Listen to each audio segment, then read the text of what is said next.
আমরা যে সমাজ ব্যবস্থায় এখন আছি, আমরা তো জাহিলিয়াতের যুগ বা জাহিলিয়াতের গণ্ডি অতিক্রম করে এখন আধুনিক সভ্যতার যুগে বসবাস করছি। আমরা এখন সভ্য হয়েছি, আমরা ভালো হয়েছি। আমাদের আচার আচরণ, আমাদের কথাবার্তার ধরন, আমাদের চালচলন, আমাদের জীবন ব্যবস্থাপনা সবকিছুই উন্নত, ভালো। তার মানে আমরা জাহিলিয়াতকে পিছনে ফেলে আমরা ভালো যুগে ফিরে এসেছি বা চলে এসেছি। মানুষের চরিত্র হননের জন্য যতগুলো মাধ্যম আছে, এর মধ্যে অন্যতম একটা মাধ্যম হলো এই জেনা। জাহিলিয়াতের যুগে বলা হয়েছে তাফসিরে যে এই মহিলাগুলোর সংখ্যা ছিল মাত্র 9 জন ওই এলাকাটাতে।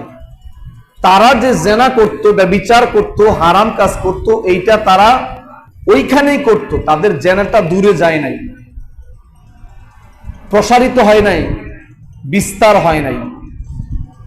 কিন্তু আমরা যে আধুনিক যুগে বসবাস করছি, আমাদের এই জেনার কার্যক্রমগুলো এখন এটা ব্যাপক বিস্তৃত হয়েছে। জাহিলিয়া মানে সবচেয়ে নিকৃষ্ট যুগ, জাহিলিয়া মানে সবচেয়ে অজ্ঞতার যুগ, জাহিলিয়া মানে সবচেয়ে অন্ধকারাচ্ছন্ন যুগ, জাহিলিয়া মানে সবচেয়ে মূর্খতার যুগ।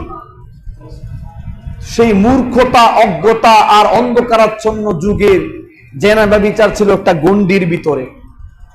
আর বর্তমান সময়ের জেনা ব্যভিচার, এই অশ্লীলতা, এটার গণ্ডির ভিতরে নাই। এইটা চন্দ্র, মঙ্গল গ্রহ, এমনকি 7 সমুদ্রের নিচে পর্যন্ত চলে গেছে আধুনিকতার এই যুগে। সম্মানের শ্রোতা মণ্ডলী, আধুনিকতার এই যুগে সবকিছুই আধুনিক, সবকিছুই প্রযুক্তি নির্ভর। সামাজিক যোগাযোগ মাধ্যম এমন ভাবে আমাদেরকে আষ্টে পৃষ্ঠে বেঁধে ফেলেছে, এখন সবকিছুকে সহজ করে দিয়েছে। ভালো কাজ যেমন সহজ হয়েছে, খারাপ কাজ এর চাইতে 1000 গুণ বেশি সহজ হয়েছে। কল্যাণকর কাজ যদি এই আধুনিকতার এই প্রযুক্তির মাধ্যমে 10% হয়, হারাম কাজ, অশ্লীল কাজ, অন্যায় কাজ, বেদিনী কাজ 90% সহজ হয়। এই জেনা ব্যভিচারগুলো সারা দেশে ছড়িয়ে পড়ছে। মানুষ নিজের ইজ্জত, সম্মান, সম্ভ্রম, সতীত্ব বিক্রি করে বিদ্যা অর্জন করছে, জ্ঞান অর্জন করছে। কথাটা কেমন? নিজের সতীত্ব, নিজের ইজ্জত, নিজের আব্রু, এগুলোকে বিক্রি করে জ্ঞান অর্জন করছে। নেটে কিছু বিজ্ঞাপন দিতে চায় বা দেয়, কিছু প্রচার করে। এই প্রচার করার মাধ্যমে মেয়ে ছেলে খোঁজে, ছেলে মেয়ে খোঁজে। আমি কিন্তু সমাজের গভীরের কথা বলছি এখন। এটা হয়তো অনেকে বুঝবেন না বা অনেকে জানেন না, আমিও জানতাম না, কিন্তু জানার পরে আমার মাথা নষ্ট হয়ে গেছে।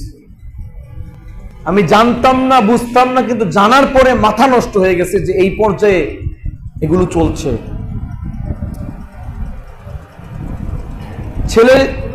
একটা ছেলে প্রত্যন্ত অঞ্চল থেকে ঢাকা শহরে এসেছে জ্ঞান অর্জনের জন্য।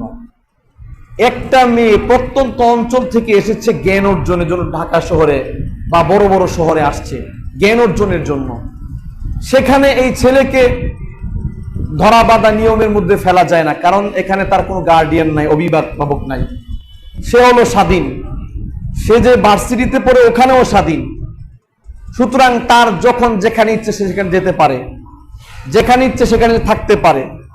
একটা মেয়েও তার যখন ইচ্ছে তখন সে বাসায় ফিরতে পারে। এখানে তার কোনো গার্ডিয়ান নাই, অভিভাবক নাই, তাকে জিজ্ঞাসাবাদ করার মতো কোনো লোক নাই। এই মেয়েটাই তার শিক্ষা কার্যক্রম চালিয়ে যাওয়ার জন্য তার উচ্চাকাঙ্ক্ষা, উচ্চ বিলাসকে সার্থক করার জন্য আর্থিক অভাব অনটন থাকার কারণে এই মেয়েটা ধনী ঘরের ছেলে খোঁজে বা পুরুষ খোঁজে, যেই পুরুষ তাকে পালবে, তার শিক্ষা জীবনের সমস্ত খরচ দিবে। এর বিনিময়ে এই মেয়ে ওই পুরুষকে তার নিজের সতীত্ব দিয়ে তাকে সন্তুষ্ট করবে।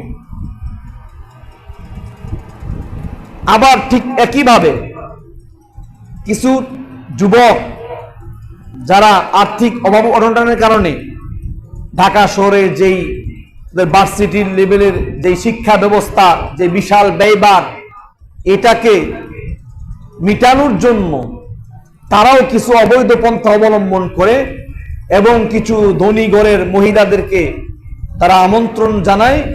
মহিলারা এদেরকে কিছু টাকা পয়সা দিবে, এর বিনিময়ে সে তার শিক্ষা জীবন চালাবে আর ওই মহিলাকে সে সন্তুষ্ট করবে। এটা হলো সমাজের গভীরের গোপন কিছু কথা। মানব জমিন পত্রিকায় এই বিষয়ে একটা আর্টিকেল পড়লাম, বিশাল আর্টিকেল। সমাজের ভিতরে এমনভাবে গুণে ধরেছে মানুষগুলোকে যে তারা নিজের সতীত্ব, নিজের ইজ্জত, নিজের মান সম্মান বিক্রি করে জ্ঞান অর্জন করবে। এই জ্ঞান অর্জন উদ্দেশ্য কি? এই জ্ঞান অর্জন করে আমি আমার পরবর্তী জীবনটাকে সুখে শান্তিতে কাটিয়ে দিব, এটাই হলো উদ্দেশ্য। এই জন্য সে অবৈধ পন্থা অবলম্বন করে এমন শিক্ষা অর্জন করছে যে শিক্ষার মূল লক্ষ্য উদ্দেশ্যই হলো এই পৃথিবীতে ভালো থাকা, সুখে থাকা, স্বাচ্ছন্দ্যে থাকা। আর এইরকম নৈতিক চরিত্রের পদস্খলনওয়ালা ব্যক্তির মাধ্যমে বা ব্যক্তি যে জ্ঞান অর্জন করবে, এই জ্ঞানী ব্যক্তির মাধ্যমে সমাজ কি পরিমাণ উপকৃত হবে বলেন তো দেখি। যে নিজের ইজ্জত আব্রুই বিক্রি করে দিয়েছে টাকার কাছে, আর সেই টাকা দিয়ে জ্ঞান অর্জন করেছে, বিদ্যা অর্জন করেছে, এই ব্যক্তিটা যখন রাষ্ট্রের বড় উচ্চ পদস্থ কর্মকর্তা হবে, কর্মচারী হবে, তখন এই ব্যক্তির মাধ্যমে সমাজের কি উপকার হবে, এই মহিলার মাধ্যমে সমাজের কি উপকার হবে, এই মহিলার মাধ্যমে রাষ্ট্রের কি কল্যাণ হতে পারে, সমাজের মানুষের কি কল্যাণ হতে পারে।